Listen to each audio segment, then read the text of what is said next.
जो अंतर्राष्ट्रीय स्तर पर फिलहाल चल रहा है, इसमें भारत की जो स्थिति है, इसका मूल कारण आपको क्या लगता है? तो एक तो मैं कहता हूँ आइडियोलॉजिकल है, और दूसरा निश्चित रूप से कुछ ऐसी चीज़ें हैं जो अभी पब्लिक डोमेन में नहीं आई। तो इससे देश का क्या नुकसान होने वाला है? इसका प्रभाव हमारी आर्थिक नीतियों पे हो रहा है, और जो देश के वास्तविक मुद्दे हैं तो आप उधर ध्यान ही नहीं कर पा रहे। तो एक तरफ नारा कि हम विश्वगुरु हैं और दूसरी तरफ आप अमेरिका के पिछलग्गू बने दिखते हैं। देखिए, ऑलरेडी मेरे ख्याल से अगर हमारा कोर्स करेक्शन नहीं हुआ, रास्ता हमने सही नहीं किया, पाकिस्तान के रास्ते पे जा रहे हैं। जब भी मोदी सरकार विदेश नीति की बात होती है तो नेहरू इंदिरा का नाम आता है, तो वो भी तो कॉम्प्रोमाइज थे। तो इस तर्क में आपको कितना दम देता है?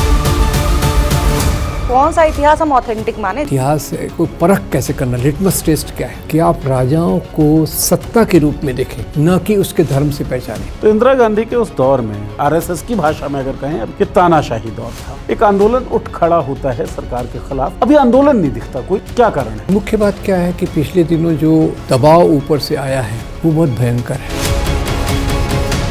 जिस तरीके का सरेंडर अमेरिका के पक्ष में अभी दिख रहा है, क्या आपको लगता है कि हालात वैसे ही हो सकते हैं जैसे ईरान में हुए मोसद्देक के समय में? क्या अमेरिका भी पीछे हट सकता है, मुंह की खानी पड़ सकती है? नमस्कार दोस्तों, एक तरफ वो फैमिली व्हाट्सएप ग्रुप्स हैं जहां हमारे रिश्तेदार, हमारे बुजुर्ग हेट और फेक पेलते रहते हैं, पेडल करते रहते हैं। दूसरी तरफ ऐसे बुजुर्ग भी हैं, ऐसे एकेडमिशियंस भी हैं, ऐसे बुद्धिजीवी भी हैं जो पद के लिए या पैसे के लिए या डर के कारण अपना स्टांस बदलते रहते हैं लगातार। ऐसे में कुछ ऐसे लोग भी हैं जिन्होंने ना कभी किसी लोभ में अपना स्टांस बदला, ना ही कभी किसी फेक न्यूज़ को पेडल किया, ना ही हेट स्पीच को कभी प्रमोट किया, बल्कि उनके खिलाफ खड़े रहे चट्टान की तरह। तो ऐसे बुजुर्गों का साथ अगर मिलता रहे तो बहुत अच्छा होता है, हम एक बेहतर इंसान बन पाते हैं। तो खुशकिस्मती है कि हमें ऐसे लोग मिलते रहते हैं।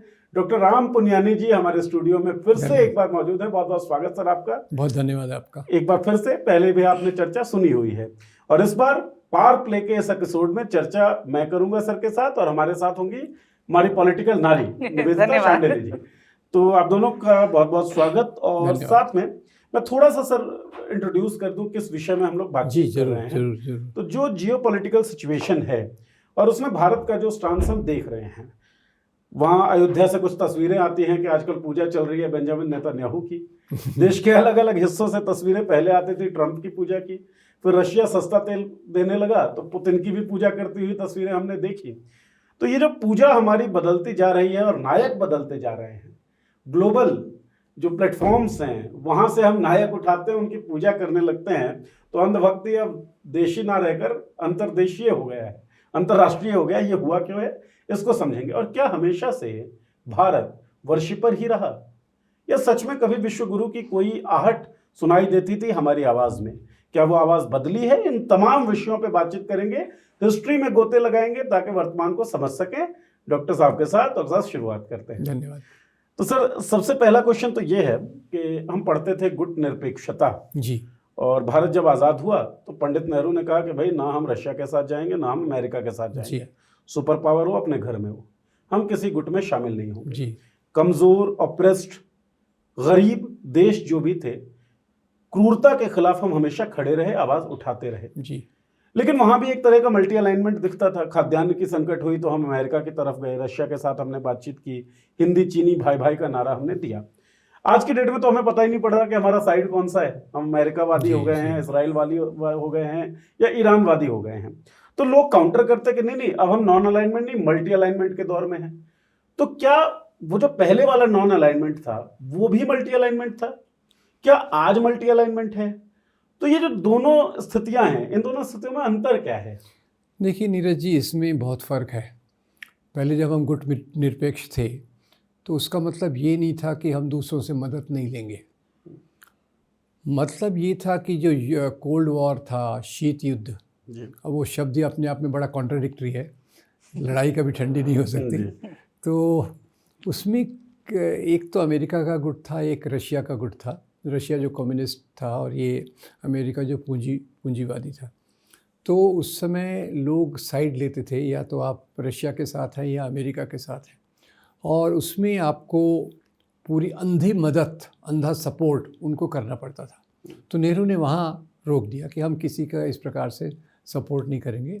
और उन्होंने एक जो नीति बनाई उसमें ये था कि जो भी अभी उपनिवेशवाद चल रहा है उसके खिलाफ हम आवाज़ उठाएंगे। ये बहुत महत्वपूर्ण बात है जी। कि हम तो उपनिवेशवाद से निकले, पर हमने ये भी कहा कि दूसरे जो राष्ट्र उपनिवेशवाद से निकलने की कोशिश कर रहे हैं उनकी हम मदद करेंगे। और दूसरा एक पंचशील का उन्होंने सिद्धांत बनाया था चीन के साथ। खैर उसमें थोड़ा सा एक्सीडेंट हो गया, हर एक पॉलिसी कोई परफेक्ट नहीं होती, कि पड़ोसी देशों से मित्रता और शांति के लिए प्रयत्न दुनिया भर में, ये उनका रहा। और वो बांडुंग और 3 जगह पे इनकी बहुत महत्वपूर्ण मीटिंग्स हुई, और उसमें जैसे मार्शल टीटो थे, कर्नल नासिर थे और सुकार्नो थे, जवाहरलाल नेहरू, ये उनके मुख्य स्तंभ थे। तो वो नॉन अलाइनमेंट का मतलब था कि आप अमेरिका या रशिया को ऐसा अंधा समर्थन नहीं देंगे। जैसे रशिया ने पोलैंड पे आक्रमण किया, आप उस ग्रुप के साथ हैं तो आप समर्थन कर रहे हैं, ऐसा नेहरू का नहीं था। या अमेरिका तो बार बार एक एक देश पे हमला करता रहता है तो उसका आप समर्थन करेंगे, ऐसा नहीं कर रहा था। उस समय उन्होंने नीति क्या अपनाई कि हमें अपने देश का विकास करना है और समहाउ जो रशिया था वो आपको टेक्नोलॉजी देने के लिए तैयार था, राइट, और अमेरिका आपको फिनिश प्रोडक्ट देने के लिए तैयार था। तो भारत और पाकिस्तान का फ़र्क यहाँ देखिए, हमने रशिया से टेक्नोलॉजी ली और अपनी इंडस्ट्रीज़ को डेवलप किया और बाकी चीज़ किया। पाकिस्तान ने कहा कि भाई हम अमेरिका के साथ हैं, तो अमेरिका ने उनको कहा आपको कार चाहिए ना, क्यों बनाते आप, हैं हमारे पास, ले लो। तो ये फ़र्क था। जैसे वो फिशिंग रॉड, या तो आप उसको मछली पकड़ने की लकड़ी दो या मछली दो, तो मछली देना बड़ा आसान लगता है और फिशिंग रॉड देना काफ़ी मुश्किल लगता है। तो हम फिशिंग रॉड के विचारधारा में थे, और इसलिए एक मैं आपको उदाहरण बताता हूँ। मल्टी अलाइनमेंट नहीं था, वो मल्टीपल सपोर्ट था। ओके। मल्टीपल सपोर्ट जैसे देखिए IITs हैं जी, पहली 5 जो महत्वपूर्ण IITs बनी, वो एक एक IIT अलग अलग देश के कोलैबोरेशन से बनी। राइट। कानपुर IIT अमेरिका से हेल्प लिया, बॉम्बे IIT रशिया से हेल्प लिया, खड़गपुर IIT तीसरे देश, ऐसे इस प्रकार से मदद ली। तो वो अलाइनमेंट नहीं था। आप ये कमिट नहीं कर रहे कि आप हमें इसमें हेल्प कर रहे हैं तो हम आपकी पूरी अंतर्राष्ट्रीय मामलों में आपके पीछे चलेंगे। तो वो मल्टी अलाइनमेंट मैं उसको नहीं मानूंगा, वो नॉन अलाइनमेंट था, क्योंकि नीतियाँ हमारी रही, टर्म्स हमारे रहे, हमने सबमिट नहीं किया। अभी जैसे भिलाई स्टील प्लांट का एक आप उदाहरण दीजिए जी। अमेरिका ने उस समय टेक्नोलॉजी देने से मना कर दिया कि भाई स्टील तो हमारे पास है, तुम क्यों चिंता करते हो यार। तो पर नेहरू का मानना था कि प्रोडक्शन हमको, जैसे अभी मेक इन इंडिया बोलते हैं, उसका कितना सच्चाई है मुझे पता नहीं, पर उस समय रियल मेक इन इंडिया की बात हो रही थी हर एक चीज़ में। और ये स्टील से लेके आप कार तक देखिए, कार तो बाद में आई, पर जो बाकी बेसिक चीज़ें थी, एक तो सिंचाई की बातें, नहरें, भाखड़ा नंगल, हीराकुड, नागार्जुन सागर, स्टील प्लांट, दुर्गापुर, भिलाई, राउरकेला, तो ये चीज़ों को उन्होंने फोकस किया। और टेक्नोलॉजी ये सामान खरीदने के बदले सामान बनाना शुरू किया। और आप जब ये कहते हैं कि जैसे मैंने IITs का उदाहरण दिया, तो कानपुर IIT में पूरी अमेरिका की मदद ली, पर अमेरिका का समर्थन करने का कोई ऐसा कॉन्ट्रैक्ट नहीं। मतलब एक इंस्टेंस तो ऐसा भी दिखता है जब खाद्यान्न की संकट हुई जी, और अमेरिका से मदद मांगी नेहरू ने, और अमेरिकी संसद में जब बात चल रही थी, कहा गया कि भाई ये तो गुटनिरपेक्षता की बात करते हैं, इनसे कहो कि हमारे पक्ष में आ जाएं। उनको भी दिख रहा था खाद्यान्न की संकट, ऐसे तो मदद चाहिए, अब हमारे पक्ष में आ जाएगा। तब नेहरू कहते हैं will not barter our freedom to food. Correct. तो ये एक स्टैंस था हमारा। और उसके बावजूद अमेरिका ने फिर दिया जी। वो जो हमारी जनरेशन ने तो देखा है, लाल गेहूं खाते थे हम, अमेरिका का PL 480 वाला, जो अमेरिका में जानवर भी रिजेक्ट कर देते, हम तो वही गेहूं खाते थे। तो ये उन्होंने बार्टर फ्रीडम को बिल्कुल नहीं किया। इवन जो चाइना के खिलाफ वार हुआ, जो खैर इसमें काफ़ी कॉम्प्लिकेटेड है, फिर भी हमने अमेरिका को सरेंडर नहीं किया। और इसका आपको सबसे बड़ा उदाहरण तो मिलेगा जब पाकिस्तान के अंदर टर्मोइल चल रहा था, ईस्ट पाकिस्तान में।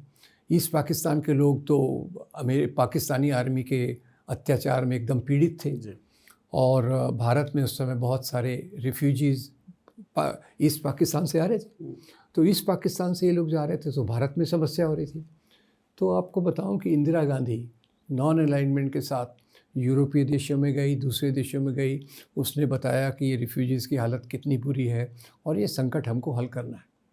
निक्सन के पास गई जी, तो उन्होंने कहा कि अगर ज़रूरत पड़ी तो हम जो मुक्ति वाहिनी, जो ये क्या थे नाम उनका, जो पहले मुजीबुर रहमान, जी, हम उनकी मदद करेंगे। निक्सन ने कहा खबरदार, तुम ऐसा करोगी तो हम 7वें बेड़े को वहाँ भेज देंगे। राइट। तो फिर इंदिरा गांधी ने सबमिट करने, उनको तो कह दिया भाई हमको जो हमारा उचित लगे हम अपने देश के लिए करेंगे। और उन्होंने एक क्लेवर गेम खेला, वो उसमें कोई अलाइनमेंट सबमिट नहीं किया, Indo Russia peace treaty 25 years के लिए की। जी, इंदिरा करती हैं, इंदिरा गांधी करती है। तो उसमें रशिया ने कहा ठीक है, वी विल हेल्प यू अगर ज़रूरत पड़ी। उसकी ज़रूरत ही नहीं पड़ी, क्योंकि तब तक 1962 के डिबैकल के बाद इंडियन आर्मी ने अच्छे से डेवलपमेंट किया। तो इसलिए उन्होंने जब जनरल मानेकशॉ को कहा कि भाई ये बांग्लादेश में हमको अपनी सेना भेजनी पड़ सकती है, तो जनरल कहते हैं madam yes we will send but give me 2 months time to prepare. Indira Gandhi कहती हैं दैट इज़ योर डिसीजन, पर हमने डिसाइड कर लिया है कि ज़रूरत पड़ी तो हम सेना भेजेंगे। तो वो नॉन अलाइनमेंट था कि आपने रशिया के साथ दोस्ती की पर अपने आप को सबमिट नहीं किया। जैसे आपने बिल्कुल सही शब्द कहा, we won't barter our freedom. तो ये it was a treaty with Russia. और अलाइनमेंट में क्या था, you become part of their pact, CENTO SEATO जो अलग अलग इन लोगों ने फ्लोट किए थे, उसके पार्ट बन के आप दूसरे देशों के सामने सिर झुकाना चालू करते हैं, जो न नेहरू ने किया और इंदिरा ने तो सिर झुकाने के सीधा रखने के बदले और भी ऊंचा कर दिया कि देखना है तो ऊपर देखो। तो ये फ़र्क है।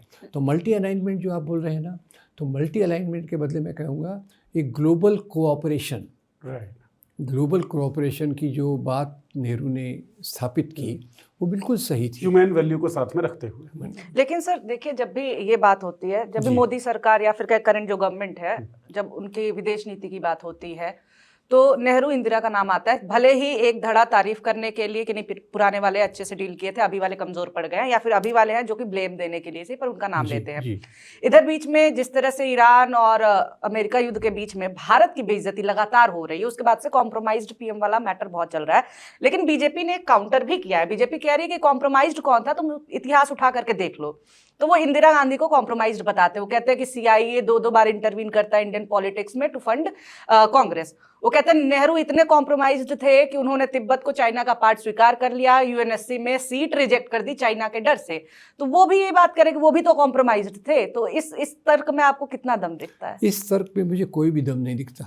पहले मैं चाइना की बात करूँ, क्योंकि नेहरू ने जब चाइना का समर्थन किया 2 जगह किया।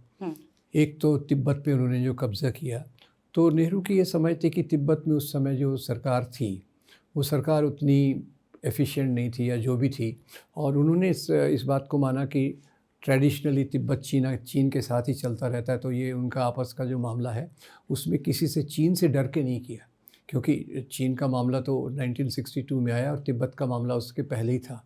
तो उसमें कोई डरने की बात नहीं थी कि जैसे हमारे वो विदेश मंत्री, क्या नाम उनका, जयशंकर, वो कहते हैं भाई हम चीन से कैसा मुकाबला करेंगे, वो तो बड़ी इकोनॉमी है। ऐसा कोई उस समय बात नहीं थी। ये नेहरू के लिए सैद्धांतिक बात थी दोनों। एक तो तिब्बत के बारे में मामला नहीं उठाना, और दूसरा उन्होंने ये कहा उस समय कि जो सिक्योरिटी काउंसिल में 5 जगह है उसमें चीन है। चीन में सिर्फ फ़र्क ये हुआ कि सत्ता परिवर्तन है। चीन के अंदर पहले जो दूसरी सरकार थी चियांग काई शेक की, उसके बदले अभी माओ की सरकार, कम्युनिस्ट सरकार आ गई है। तो चीन तो वही है, सरकार बदली है, तो उसमें हम सिक्योरिटी काउंसिल के सदस्य को क्यों बदले, ये नेहरू का आर्ग्यूमेंट था। तो उनके हिसाब से वो चले, अपने नैतिकता के हिसाब पे चले कि चीन तो उसका मेंबर है, चीन क्या बदला है, उसकी सरकार बदली है। तो सरकार बदले के आधार पे उन्होंने कहा कि वो रिटेन होना चाहिए, जिसमें मुझे लगता है कि कोई गलती नहीं थी। और ये जो सीआईए वाली बात है कि इंदिरा गांधी को सपोर्ट करते थे, फंड करते थे, ये मतलब भाजपा के बड़े बड़े नेता, इवन मंत्रियों ने इसको पोस्ट किया है। लेकिन फैक्ट तो ये कहता है ना कि भाई जितने चुनाव हुए, 1966 का चुनाव हुआ, उसमें बाकायदा रिपोर्ट्स हैं कि सीआईए ने दक्षिणपंथी गिरोहों को सपोर्ट किया है, ज़्यादा फंडिंग की है। ये तो रिपोर्ट्स कह ही रहे हैं। तो मेरा एक सवाल इसमें ये बन रहा है सर कि गोडसे के ऊपर, बल्कि आरएसएस के ऊपर एक किताब जो लिखी गई जिसमें गोडसे को बता दिया गया कि भाई गोडसे आरएसएस का पार्ट नहीं था, और था भी तो बहुत कम समय के लिए करण, था। जे करण जे सीए का एजेंट था वो। उसका 15 सालों बाद सीआईए का ही एक और एजेंट जो डिफेक्ट हो जाता है वो डिस्क्लोज करता है। तो सीआईए दक्षिणपंथी गिरोहों में इतना इंटरेस्टेड क्यों रहा, आरएसएस में इंटरेस्टेड क्यों रहा? देखिए, सीआईए और अमेरिका की जो ये नीति है वो काफ़ी व्यापक है जी। मतलब वो केवल शॉर्ट टर्म नहीं है। वो देखते हैं कि भाई जो भी लोग पूंजीवाद के समर्थक हैं उनको समर्थन करना चाहिए।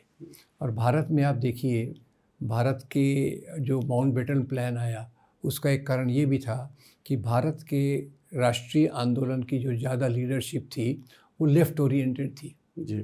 जयप्रकाश नारायण, राम मनोहर लोहिया, सुभाष चंद्र बोस जब तक थे, जी। नेहरू, कांग्रेस सोशलिस्ट पार्टी, तो इनको तो पता था सत्ता में आएंगे तो यही लीड करेंगे और ये तो प्रो लेफ्ट वाले हैं। तो सीआईए का बहुत क्लियर था शुरू से। मैं एक और आपको उदाहरण बताता हूँ। 1956 में पहला चुनाव 1952 में हुआ जी। उसके बाद 1957 में। तो 1957 के चुनाव के समय एक किताब मैंने अभी देखी है, उसमें भारतीय जनसंघ जो बीजेपी का पुराना अवतार है उसका एक पोस्टर छपा हुआ है, सहकारी खेती से बचने के लिए जनसंघ को वोट दो। सहकारी खेती से बचने के लिए ये जनसंघ को वोट दो। तो यानी उनका राइट विंग जो था वो तो हमेशा अपोज थे पब्लिक सेक्टर।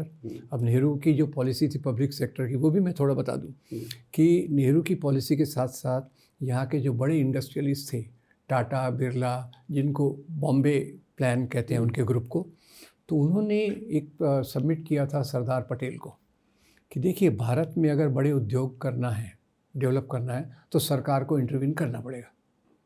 और नेहरू के सामने मॉडल था रशिया का। जी।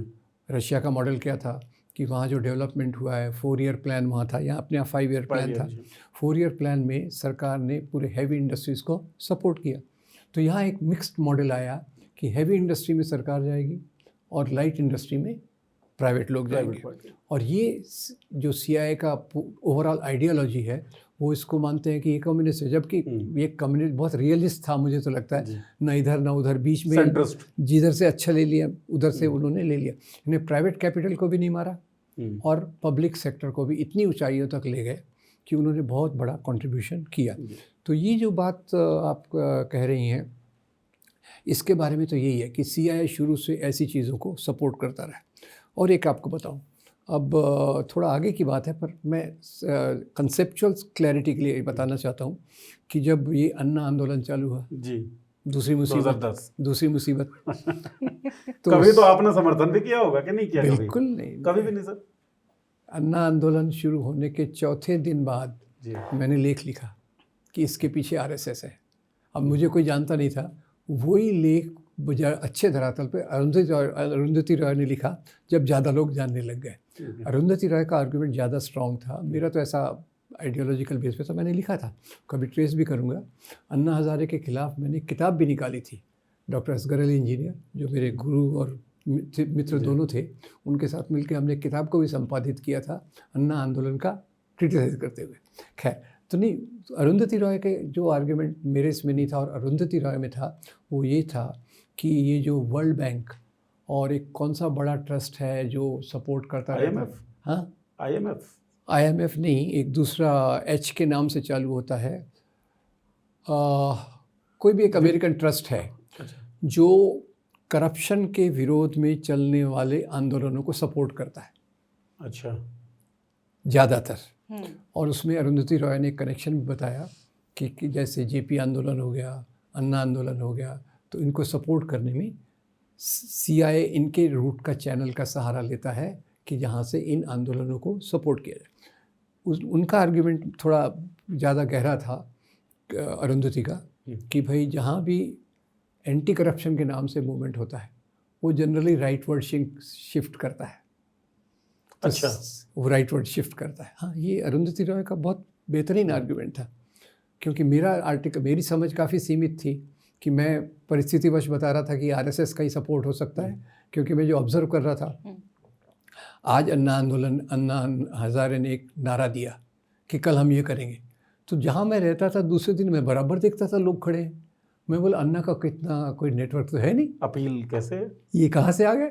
जी एक बार बेंगलोर में किसी कारण से गया, अन्ना का आज कॉल आया और कल वहाँ मैंने सड़क पर ही लोग देखा। मैंने कहा एक ही संगठन है जो जगह जगह इस बात को पहुँचा सकता है। तो CIA का रोल भारत में रहा है, पर वो रहा है दक्षिण पंथ को सपोर्ट करने में, कांग्रेस को सपोर्ट करने में। इसका कोई सवाल ही नहीं उठता, क्योंकि उसने हमेशा कांग्रेस को लेफ्ट विंग मांगना है। भले ही हम उसको मानेंगे कि आधे दिल वाली लेफ्टिस्ट है, आधे पूरे दिल वाली लेफ्टिस्ट नहीं है, पर वो उन्होंने बराबर इसको लेफ्ट माना है। और पूरा सपोर्ट जो CIA का इंडिया में है वो राइट विंग को जाता रहा है। लेकिन फेक नैरेटिव बना दिया कि इंदिरा गांधी को मिलता रहा है। और मसला सर ये भी है, जब नेहरू के बारे में आप जैसे लोगों से हम लोग सुनते हैं, जो इतिहासकार है, जो लोग पढ़े लिखे, उनको सुन के लगता है कितने विजनरी थे नेहरू।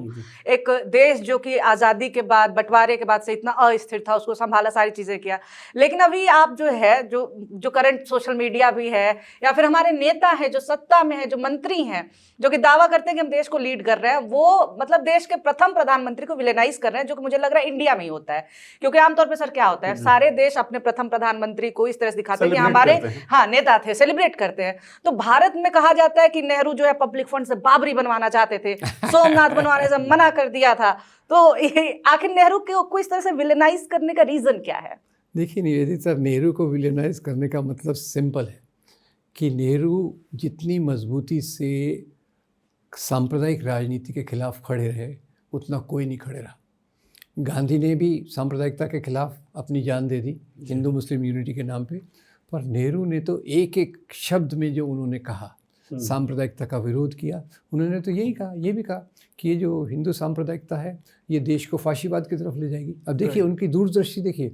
और नेहरू को थोड़ा समझने के लिए ये भी समझना पड़ेगा कि उस समय दुनिया के पॉलिटिक्स को, क्योंकि उस समय लेफ्ट विंग सोशलिस्ट कंट्रीज भी इमर्ज कर रहे थे, और उसको पूरा समझने में उससे involve, Nehru was involve with that. Fourth international, दूसरे इंटरनेशनल से वो टच में रहते थे, तो उनको पूरी समझ थी। और उन्होंने जो इस प्रकार की नीति को पहचाना, तो इसलिए उनको विलेनाइज कर रहे हैं। देखिए अब जयप्रकाश नारायण तो आखिर में उन्होंने भी बोल दिया, भाई if RSS is fascist, I am a fascist. ठीक है, वो शॉर्ट टर्म जो चीज़ें उन्होंने की, पर Nehru upright till the last. एक बार उन्होंने कॉम्प्रोमाइज़ नहीं किया इस बात पे, और एक बार भी उन्होंने माइनॉरिटी इंटरेस्ट को ये नहीं रखा। तो सवाल ये है कि नेहरू को अगर कितना मज़ेदार तरीके से विलेनाइज करते हैं, मैं वो बताना चाहता हूँ। अब भाई नेहरू बड़े अय्याश थे, लेडी माउंटबेटन से उसकी दोस्ती थी, उनकी सिगरेट जला रहे हैं। अरे भाई क्या प्रॉब्लम है? अब ये वही बोल करते हैं कि जो खुद कभी शादी करते नहीं है, जिनको कुछ फीमेल जो हैं, जिनको फीमेल कंपनी का नॉर्मलेसी ऑफ फीमेल कंपनी जिनको पता नहीं है। दूसरा, उनकी भांजी उनको गले लग रही है, देखो कितने अय्याश है, एक लड़के को गले लगा रहे। फिर एक ये दो तो हो गई, फिर विजय लक्ष्मी पंडित जी, उनकी बहन, उनको वो भी गले लग रही, तो वो भी फोटो लगा दिया कि भाई इनकी अय्याशी देखो। अब आप बहन को गले लगा रहे हैं, भांजी को गले लगा रहे हैं, ऐसा प्रेमल स्वभाव तो होना ही चाहिए। ये तो राहुल प्रियंका को बोल देते हैं, उनका तो नहीं पता रहा होगा। भारत जोड़ो यात्रा के समय में मैं लोनी गाजियाबाद में जब भारत जोड़ो यात्रा पहुंची, तो मैं कवर करने गया, और वहाँ पे स्टेज पे राहुल किसेस प्रियंका, और मैं सहज मानवीय स्वभाव के हिसाब से आंखों में आंसू आ गए कि हम लोग जिन जगहों पे रहते हैं अपनी बहन को पकड़ नहीं पाते, छू नहीं पाते, है ना, कि यार पिताजी या दादाजी कुछ कह ना दे। समाज ऐसा ही है हमारा। लेकिन एक भाई है जो राजनीतिक मंच पे पब्लिकली अपनी बहन को किस कर सकता है, उस पर भी ट्रोलिंग हुई राहुल गांधी की। तो खैर ये समाज तो नेहरू से लेकर राहुल तक ऐसा ही रहा। एक बात सर आप जी, एक मैं थोड़ा सा आखिर में, क्योंकि नेहरू की बात आई, विलेनाइज की बात आई, तो एक मज़ेदार बात बताता हूँ आपको। ऐसा कहते थे कि नेहरू के कपड़े धुलने के लिए पेरिस में जाते थे। तो आप देखिए उस समय इलाहाबाद से दिल्ली से पेरिस कितनी फ़्लाइट्स थी हफ्ते की, ये जरा इसका स्टडी कीजिए। नंबर 1। नंबर 2, क्या पेरिस की लॉन्ड्री वाले खादी के कपड़े ड्राई क्लीन करेंगे? 2।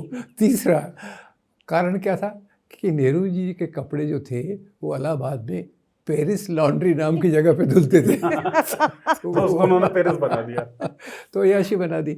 अब वो ये नहीं देखते कि उनकी हज़ारों करोड़ की प्रॉपर्टी उन्होंने देश को दान दे दी जी। आनंद भवन तो आप लोगों ने देखा होगा, मैं भी जब गया था इलाहाबाद हैरान हो गया। मैं मॉर्निंग वॉक के लिए मैंने कहा आनंद भवन का एक चक्कर लगा दूंगा, मेरा पसीना छूट गया। इतना बड़ा उन्होंने बिना इसके किया, तो उसको विलेनाइज करना हमारे देश के लिए बहुत बड़ा दुर्भाग्य है। और किसी ने तो ये भी कहा कि आज जैसे पाकिस्तान की बहुत बदनसीबी या जो भी ख़राब हाल हो रहा है और इंडिया ने इतने क्षेत्रों में इतनी प्रगति की, तो कोई फिलोसोफर्स ऐसा भी कहते हैं कि पाकिस्तान और भारत के बीच में जो फ़र्क था वो नेहरू का सही फ़र्क। बात है। सर आपने एक चीज़ बताई नेहरू के बारे में कि समझ, क्योंकि वो जुड़े रहे अंतर्राष्ट्रीय मंचों से भी, लगातार स्टडी करते रहे, जी उनके लिटरेचर में वो दिखता भी है, जी, तो इसीलिए वो किसी के सामने झुके नहीं, अपनी बिल्कुल। शर्तों पे जिया, अपने संप्रभुता के साथ जिया, स्वतंत्रता के साथ जिया। हम्म, फिलहाल हम देखते हैं कि एक साइड हमने शायद चुन लिया और हम उसमें भी कंफ्यूज हैं और हम कुछ कह नहीं पा रहे हैं। भाई अगर दोस्ती है तो बराबर की दोस्ती रहे, वो बराबर की दोस्ती नहीं दिखती। तो ये नासमझी के कारण है, मतलब आज के दौर में, या फिर नाकाबिलियत के कारण है, या फिर वैचारिक है कि भाई हम तो ऐसे ही हैं? क्या कारण आपको लगता है? देखिए, देश की विदेश नीति में जो है कि एक तो पहले इंडिया पक्के तरीके से एक लेफ़्ट विंग का पाथ अपना रहा था, लेफ़्ट विंग का टिल 1990। पब्लिक सेक्टर होना चाहिए, राइट, वेलफेयर स्कीम्स होना चाहिए, हमारी पॉलिसीज़ हेल्थ और एजुकेशन के बारे में पब्लिक के लिए होना चाहिए। अब वो शिफ्ट कर रहे हैं और शिफ्ट अभी 2014 के बाद एकदम रैपिड शिफ्ट हो रही है। जी, ये रैपिड शिफ्ट के कारण उनको थोड़ा सा हेजिटेशन हो रहा है कि ये रास्ता तो हमारा है नहीं, हमारा रास्ता तो ये है कि जो बड़े पूंजीपति क्या चाहते हैं वो करें। क्योंकि आज़ादी के समय नेहरू भले, ये गांधी भले सोशलिस्ट, अवोर्ड सोशलिस्ट नहीं थे, जी, पर गांधी ने जो एक वाक्य कहा था वो सोशलिज्म का सबसे बड़ा आधार है। क्या है वो?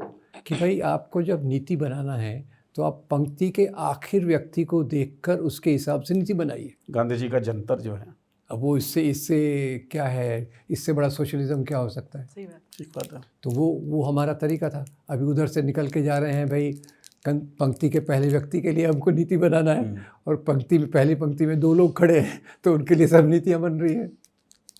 अच्छा सर, जब भी बात होती है इस तरह की, जब भी आप बातें करें तो बहुत सवाल उठता है कि जो लेखक हैं, पत्रकार हैं, सबके ऊपर टारगेट किया जाता है। जो बातें आप बोल रही, इन बातों पर भी ट्रोलिंग होगी, एक धड़ा आता है, सब लोग मतलब गाली गलौज तक करते हैं। तो असहिष्णुता की जब हम बात करते हैं, आपने देखा होगा तुरंत होता है कि अरे इंदिरा गांधी के समय में होते तब पता चलता, उन्होंने इतने लेखकों को जेल में डलवाए, आजकल के लेखकों को फालतू में दिक्कत हो रही है। तो इंदिरा गांधी का जो इमरजेंसी वाला काल था उससे कंपैरिजन किया जाता है कि ये जायज भी है, ये कंपैरिजन, वो तो काफी बड़े लेवल की चीजें थी। तो लेकिन इससे क्या अभी वाली सरकार को छूट मिल जाती है क्या कि इंदिरा थी तो तुम भी हो सकते हो?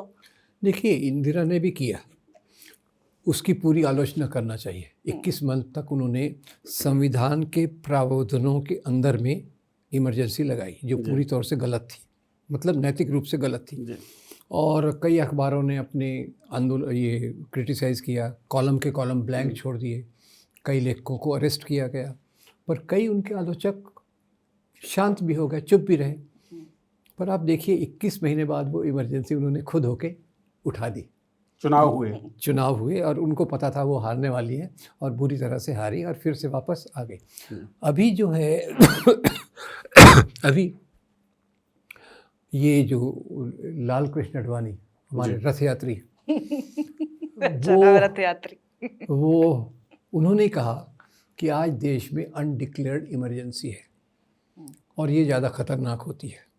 खतरनाक इसलिए होती है कि डिक्लेयर्ड इमरजेंसी में ऊपर सरकार ऊपर से जनता को अप्रेस करती है अपनी मशीनरी के माध्यम से। अनडिक्लेयर्ड में क्या होता है कि आपका नीचे एक पैदल फोर्स है, फुट सोल्जर्स, जिनके माध्यम से आपकी बातें लागू होती हैं। तो ये फ़र्क एक बहुत महत्वपूर्ण फ़र्क है और फाशीवाद और डेमोक्रेसी में भी यही फ़र्क है कि जब पूरा चुनी हुई सरकार और ये सब करती है तो डेमोक्रेसी आपकी चलती रहती है जी। पर जब आपके फुट सोल्जर्स को जब आज़ादी मिल जाती है, जब वो कहने लगते हैं सैया भय कोतवाल तो डर खाएगा तो फिर वो एक फाशीवाद की तरफ। लेकिन सर ये जो अभी एक इसमें भी एक तर्क दिया जाता है कि तुम लोग जो मोदी को डिक्टेटर बोल दे रहे हो, अगर वो सच में डिक्टेटर होते तो ये नहीं बोल पाते। देखिए, अभी 100 लोग बोल रहे हैं, 50 लोग तो अंदर हैं। ठीक बात है। और बोलने के साथ एक खतरा जैसा भी रहता ही है जी। रहता है, बिल्कुल रहता है। अभी देखिए ना, एक तो उसमें धर्म के नाम पे भी होता है, फिर JNU के इंसिडेंट के बाद आप देखिए, और फिर ये भीमा कोरेगांव के नाम पे हमारे 18 महान बुद्धिजीवी, महान कार्यकर्ता अरेस्ट हुए और स्टैन स्वामी जी का मर्डर हुआ, और जो 18 के 18 लोग हुए, एक एक आउटस्टैंडिंग है। ऐसा ही नहीं है कि भाई किसी ने थोड़ा बहुत कर दिया, कुछ नहीं, जीवन भर से लगे हुए हैं उसी काम में। तो इतनी दिन से अरेस्ट में, और कुछ लोग तो अभी भी, जैसे मेरे ख्याल से गौतम नवलखा को भी पूरी बेल नहीं मिली, 5-6 और को भी बेल नहीं मिली, कुछ को बेल मिल गई है। तो इससे ज़्यादा और क्या होगा? उमर खालिद और शर्जील इमाम का तो नाम लेने से भी डर लगता है। ट्रायल ही नहीं शुरू हुआ उनका। 5 साल तक ट्रायल नहीं शुरू हुई। 2000 दिन, मेरे ख्याल से अभी तो 2000 दिन हो गए जी जी जी। उमर खालिद को। उसका अपराध क्या है कि उसने शांति की बात की, उसने संविधान के पक्ष में बात कर रहे थे। संविधान के पक्ष में बात की। और खैर एनीवे, संविधान उनको पसंद भी नहीं है तो वो भी एक तो सर आप थोड़ा सा लौटते हैं इधर, जो अंतर्राष्ट्रीय स्तर पर फिलहाल चल रहा है, इसमें भारत की जो स्थिति है, इसका मूल कारण आपको क्या लगता है? जैसे बड़े एलिगेशंस जो हैं, वो सबसे बड़ा और थ्योरी ये है कि भाई एप्स्टीन फाइल के कारण कोई नस दबी हुई है। नंबर 2 कि क्या साम्राज्यवादी जो वैचारिकी है वो हावी हो चुकी है, इसलिए क्या मुख्य कारण है आपको? देखिए, एप्स्टीन फाइल का तो अभी पूरा डिटेल आया नहीं है, और उसमें थोड़ा सा कॉन्स्पिरेसी थियरी टाइप गेस है कि ये एप्स्टीन फाइल के कारण ट्रंप दबा हुआ है और फिर ये दबे हुए हैं। हो सकता है उसमें भी काफ़ी सच्चाई हो, पर एक बात हमको ये भूलना नहीं चाहिए कि जो सरकार अभी है, केंद्रीय मंत्रिमंडल में आधे से ज़्यादा लोग तो सत्ता के लिए हैं। राइट। मुझे पावर चाहिए, मैं बस वो एक मंत्री थे हमारे महाराष्ट्र से ही थे, वो तो कहते थे अगले इलेक्शन में आप किसको सपोर्ट करेंगे? बोले जिसकी सरकार बनेगी उसको सपोर्ट करूंगा। रामदास अठावले। बिल्कुल। हाँ। कितना सरल समीकरण है। और जैसे नीतीश कुमार को तो हमारे लालू जी कहते थे, मौसम वैज्ञानिक, कि भाई जिधर हवा चलेगी हम उधर जाएंगे, और पर हमारा पद बना रहे। रामविलास पासवान के लिए भी ऐसा कहा जाता वैसे ही था। रामविलास पासवान को तो मैंने काफ़ी करीब से देखा, करीब से मतलब एक बार उन्होंने वर्कशॉप में बुलाया और आरएसएस की जम के धुलाई की। मैं तो करता ही हूँ, उन्होंने भी किया तो वो काफ़ी अप्रिशिएट कर रहे थे। 6 महीने बाद देखा कि वो इनके साथ दोस्ती कर रहे हैं। मैंने कहा किसके साथ मैंने 1-2 दिन बिताए एनीवे, वो तो खैर मैं कौन होता हूँ इसमें। पर मुख्य रूप से ये जो आप कह रहे हैं कि दक्षिण पंथ की वैचारिकी अमेरिका से मिलती जुलती, अमेरिका का समर्थन करने वाली डेफिनेटली रूप से है, क्योंकि वो जैसे इनके गुरु गोलवलकर, दूसरे सरसंघ चालक ने लिखा था, हिंदू राष्ट्र के we are our bunch of thoughts में, उसमें उन्होंने ऐसा लिखा था कि हिंदू राष्ट्र के 3 दुश्मन हैं, पहला मुसलमान, दूसरा क्रिश्चियन, तीसरा कम्युनिस्ट। जी। तो कौम ही बना दी कम्युनिस्ट को। उनका भी एक नारा था, पहले कसाई, फिर ईसाई, उसके बाद सीपीआई। अरे नारेबाजी में शुरू से ही आ भी रहे हैं ये लोग।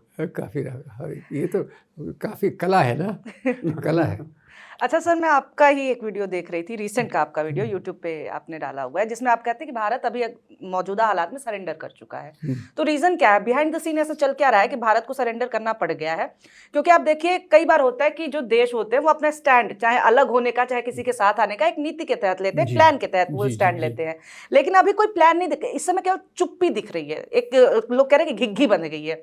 तो बिहाइंड द सीन ऐसा क्या है, रीजन क्या है? क्योंकि इधर बीच 1 ही 2 चीजें बदली हैं जी, तो क्या वो रीजंस हैं या फिर रीजंस क्या है इसके? देखिए, रीजन एक तो मैंने कहा पहले आइडियोलॉजिकल तो है, क्योंकि पिछले 10 साल से ये जब सरकार आई है, ये इजराइल से काफ़ी कुछ मदद ले रहे हैं, खासतौर से मिलिट्री और स्पाइंग, पेगासस और ये चीज़ें जो अननेसेसरी चीज़ों में वो इजराइल के साथ हैं। तो इजराइल से उनके दोस्ताना संबंध, और फिर वो अभी इजराइल ने वॉर छेड़ा, उसके 1 दिन पहले ही उनको उनका अवार्ड दिया गया। वो शायद उनका मोरल भी बढ़ा के आए होंगे, गेस कर रहा हूँ। खैर एनीवे, एक आइडियोलॉजिकल है। और अमेरिका के साथ तो ये पहले से भी इनकी थोड़ी दोस्ती थी, डोनाल्ड ट्रंप के नाम से। अगली बार ट्रंप सरकार, अगली बार ट्रंप सरकार नहीं, बाइडन से भी मिलाए थे तो बाद में तो हाँ, तो खैर बाइडन को मिला तो बाइडन सरकार हो जाएगी। नहीं, तो एक तो मैं कहता हूँ आइडियोलॉजिकल है, और दूसरा निश्चित रूप से कुछ ऐसी चीज़ें हैं जो अभी पब्लिक डोमेन में नहीं आई, जिसके कारण अलग अलग देशों में बहुत सारे लोग इस्तीफे दे रहे हैं, किसी राज परिवार से किसी राजकुमार को एग्जाइल किया जा रहा है, वो भी कारण। पर इंडिया कैप्टन मम कुछ बोल ही नहीं रहा है। ये सबसे शर्म की बात है। और हरदीप पुरी जब पहली बार बोलने आए तो झूठ बोल गए, मैं 4 बार मिला, कहते हैं कि भाई तुम तो 14 बार मिले हो, सबूत है? कहते हैं हाँ मिल लिए होंगे।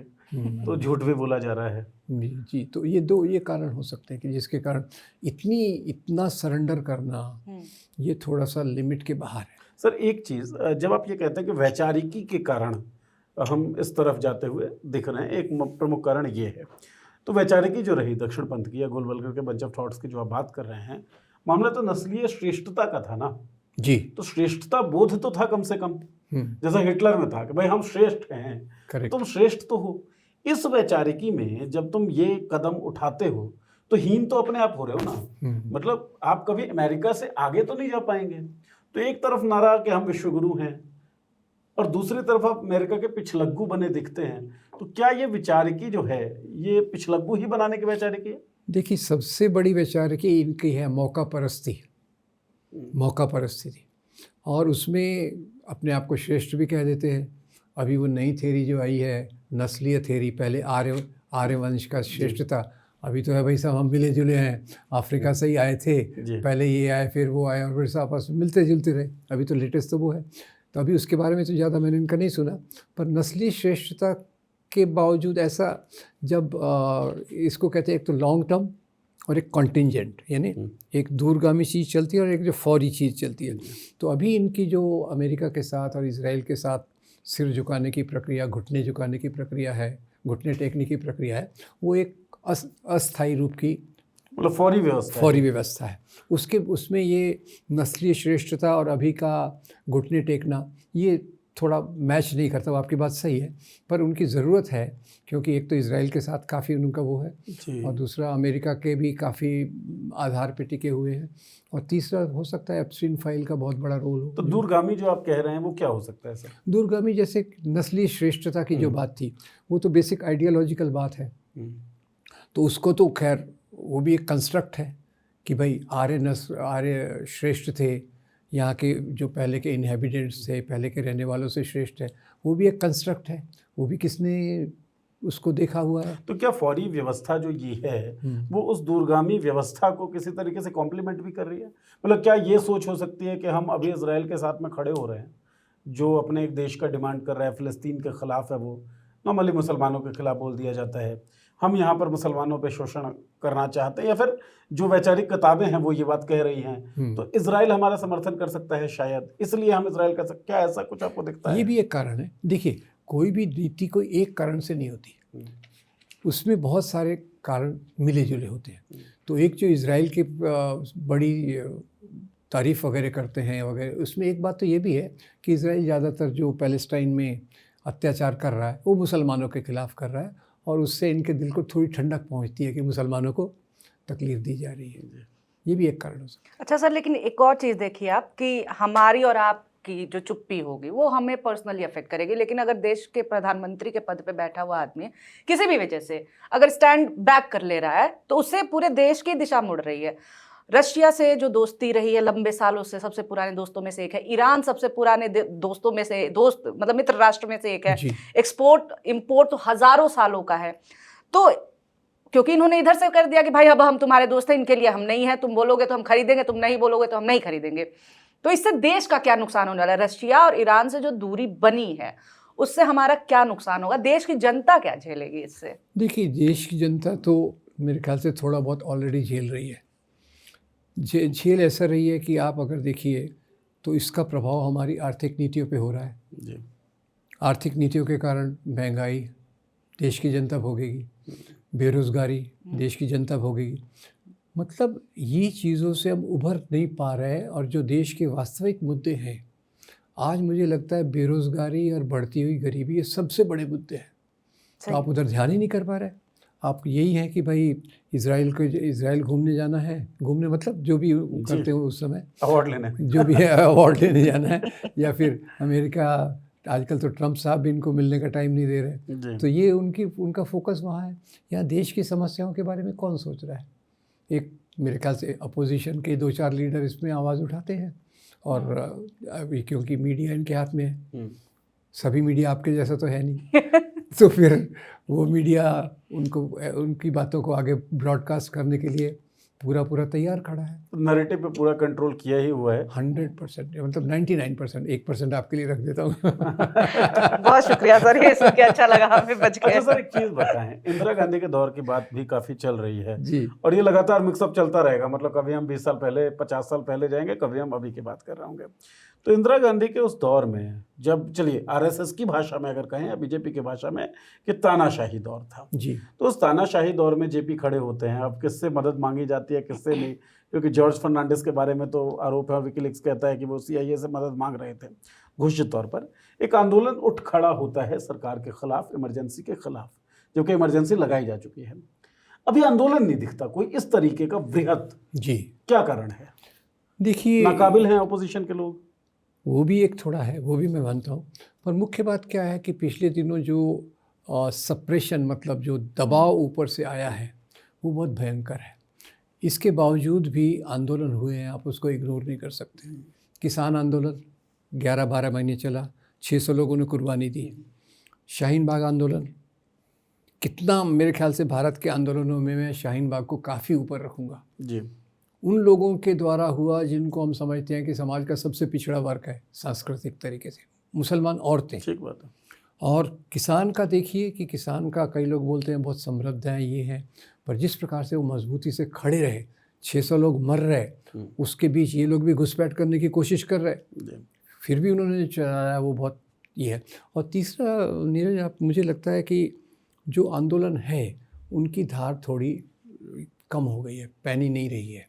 उसका कारण यही है कि पिछले 12 साल से जो अघोषित इमरजेंसी, जिसको आडवाणी जी ने कहा था, वो अघोषित इमरजेंसी के कारण कई लोगों के जो आंदोलन करने की क्षमता, अभी आप देखिए यहाँ जो एनजीओ थे जी, वो भी आंदोलन को एक सपोर्ट बेस था, कई आंदोलनों का सपोर्ट बेस था, एनजीओज़ को प्रैक्टिकली ख़त्म कर दिया है। फिर दूसरा आप देखिए, कुछ लोगों को जब शर्जील इमाम और ऐसे लोगों को ये कर दिया है। नर्मदा आंदोलन पहले काफ़ी एक महत्वपूर्ण आंदोलन रहा है, अभी भी उसका ये है, पर अभी मैं उसमें एक होप देख रहा हूँ, इसलिए मैं इसको पूरा ये नहीं कह रहा कि कर्नाटका के चुनाव के पहले, पिछली बार जब हुआ तो एक एड्डुलू कर्नाटका नाम का ये आया था। मेरी समझ ये है कि जब इस प्रकार की राजनीति विकसित होती है सरकार की तरफ से, तो सभी आंदोलन जो अपने अपने क्षेत्र में बिखरे हुए रहते हैं, उनकी धार कम हो जाती है। धार कम इसलिए हो जाती है कि वो जो मुख्य समस्या है वो है हमारे लोकतांत्रिक मूल्यों का पतन। लोकतांत्रिक मूल्यों का पतन ऐसी सरकार के कारण जो धर्म के नाम पे राजनीति करती है। तो ऐसे समय में जो आंदोलन को, खैर मैं तो कौन होता हूँ सलाह देने वाला, पर सभी आंदोलनों को एक चीज़ जो पहचाननी है वो ये कि हमारा सबसे बड़ी ज़रूरत है सांप्रदायिकता के खिलाफ लड़ना। मतलब एक कॉमन एनिमी आपको ढूंढना होगा। कॉमन एनिमी है। कम्युनिज्म।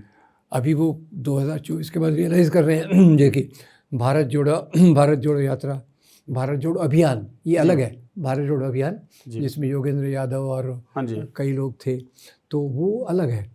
उसकी कोशिश यही थी कि जो सब सामाजिक आंदोलन है वो आके कंधे से कंधा मिला के साथ में चलें।